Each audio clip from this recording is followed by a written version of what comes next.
নমস্কার। আজকে আমি একটি আবৃত্তি বলবো। লিখেছেন কবি আবু জাফর মৌসালেহ। কবিতা অপেক্ষা। অপেক্ষাকে আমি আজও ছাড়তে পারিনি। হ্যাঁ, অপেক্ষার কথাই বলছি। ভালোবাসার রক্তিম ধারালো স্নিগ্ধ ছোঁয়ায় এই হৃদয় থেকে এক এক করে ছেড়ে গেছে সব। লোভ, হিংসা, ক্রোধ, অহংকার, স্বার্থপরতা, সব কিছু। কিন্তু অপেক্ষা আমাকে আজও ছেড়ে যেতে পারেনি।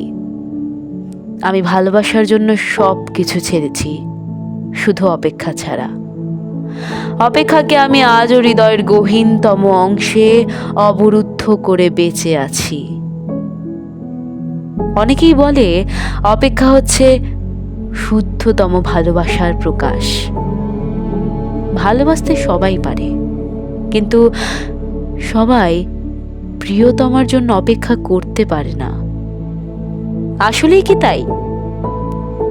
জানি না, তো হবে হয়তো।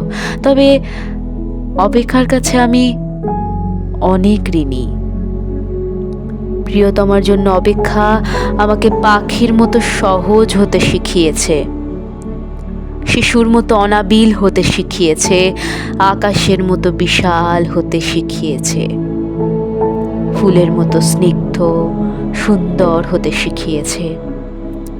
অপেক্ষা আমাকে সাগরের নীল জলরাশির মতো গভীর হতে শিখিয়েছে, প্রকৃতির মতো স্বচ্ছ হতে শিখিয়েছে, সোনালী সন্ধ্যার মায়াবী মৌনতার মতো নিবিড় হতে শিখিয়েছে।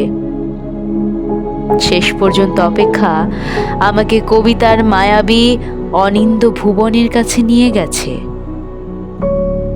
হৃদয়ের মধ্যে প্রতি মুহূর্তে অপেক্ষাকে পুষে রাখা কি কঠিন, অথচ আমি সেই কাজটি করে যাচ্ছি প্রতি মুহূর্তে কি নিদারুণ আনন্দের সাথে।